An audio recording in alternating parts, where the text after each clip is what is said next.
मध्य प्रदेश में इन दिनों हाड़ कपा देने वाली ठंड का दौर चल रहा है। राजधानी भोपाल, इंदौर, खंडवा समेत कई इलाकों में पारे में गिरावट दर्ज की गई है। शीतलहर और कड़ाके की ठंड से जनजीवन जो है वो प्रभावित हो रहा है। पाला पड़ने से किसानों के चेहरे पर चिंता की लकीरें बढ़ गई हैं।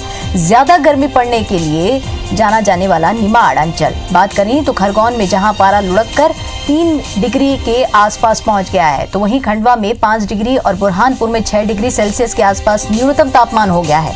खंडवा, बैतूल समेत कई जिलों में नर्सरी से 8वीं तक के स्कूलों की छुट्टी घोषित कर दी गई है। प्रशासन द्वारा ठंड से बचाव के लिए अलाव जलाकर लोगों को राहत देने का प्रयास किया जा रहा है।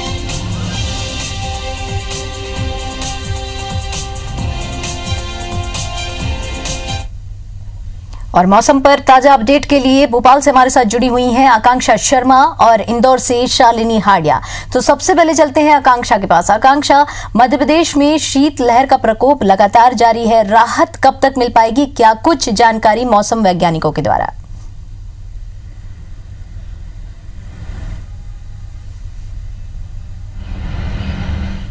बिल्कुल, देखिए दीपिका, हिमालय से आ रही सर्द हवाओं ने पूरे मध्य प्रदेश को ठिठुर के रखवा दिया है। बात करें अगर राजधानी भोपाल की, तो ऐसा 7 साल बाद ऐसा रहा है कि तीसरा दिन भी लगातार कोल्ड डे में रहा है। वहीं अगर पूरे मध्य प्रदेश की बात करें तो चाहे मध्य प्रदेश का उत्तरी हिस्सा हो, दक्षिणी हो, पूर्वी हो, पश्चिमी हो, इस बार चारों हिस्सों में एक बराबर सर्दी पड़ रही है। वहीं अगर बात करें मध्य प्रदेश की जिलों की, तो 25 जिले ऐसे रहे जहां पे टेम्परेचर 5 डिग्री से भी कम रहा और बाकी अन्य जिलों में टेम्परेचर 5 डिग्री तक रहा। तो पूरे कुल मिलाकर देखें तो पूरे मध्य प्रदेश में बहुत ज्यादा ठंड पड़ रही है। मौसम वैज्ञानिकों का कहना है कि आने वाले दिनों में भी ठंड लगातार इसी तरीके से रहेगी, लेकिन अब कुछ दिनों तक, आने वाले 2-3 दिन लोगों को राहत मिलेगी, लेकिन उसके बाद लगातार फिर ठंड का जो एक और दौर रहेगा वो जारी हो जाएगा। बात अगर आज के तापमान की करें तो आज सुबह का जो तापमान था भोपाल का वो 5 डिग्री था और वहीं सीहोर एक ऐसा जिला रहा जहां 1.8 डिग्री टेम्परेचर दर्ज किया गया। तो सबसे बड़ी चिंता की बात यह है कि जो किसान है उनको सबसे ज्यादा चिंता है कि अगर पाला पड़ता है तो किसानों की फसलों को सबसे ज्यादा नुकसान होगा।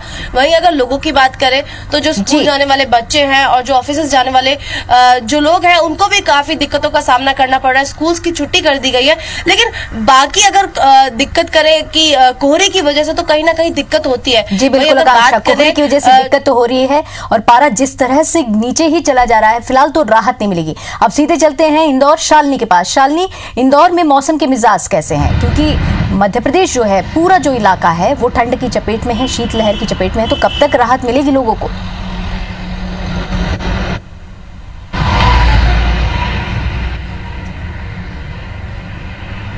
दीपिका, आपको बता दें कि इंदौर में ठंड का मिजाज कम होते हुए नजर नहीं आ रहा है। मंगलवार की अगर बात की जाए तो 5.7 डिग्री सेल्सियस दर्ज किया गया। हालांकि अभी मौसम विभाग की अगर ताज़ा अपडेट की बात की जाए तो उनका ये कहना है कि 31 अगस्त के बाद जरूर थोड़ी राहत मिलेगी, लेकिन फिर भी जिस तरह से लगातार ठंड का प्रकोप जारी है उससे कहीं ना कहीं जनजीवन तो प्रभावित हुआ है, साथ ही किसानों की स्थिति पर भी बहुत ज्यादा चिंता की लकीर जो है वो जरूर बढ़ते हुए नजर आ रही है। आपको बता दें, इंदौर शहर में बीते 10 साल का रिकॉर्ड टूटा है, क्योंकि दिसंबर से लेकर जनवरी तक अभी तक की अगर बात की जाए तो 11 कोल्ड डेज इस बार यहाँ पर आए हैं। तो मौसम वैज्ञानिक भी इसको लेकर बहुत सचेत हैं कि आखिर ऐसी स्थिति मध्य प्रदेश में पहली बार उत्पन्न हुई है और इंदौर शहर इस तरह से जूझते हुए नजर आ रहा है। आपको बता दें, क्योंकि लगातार ठंड का प्रकोप जारी है, लेकिन हालांकि आज इंदौर शहर में छुट्टियां कलेक्टर ने घोषित नहीं की है।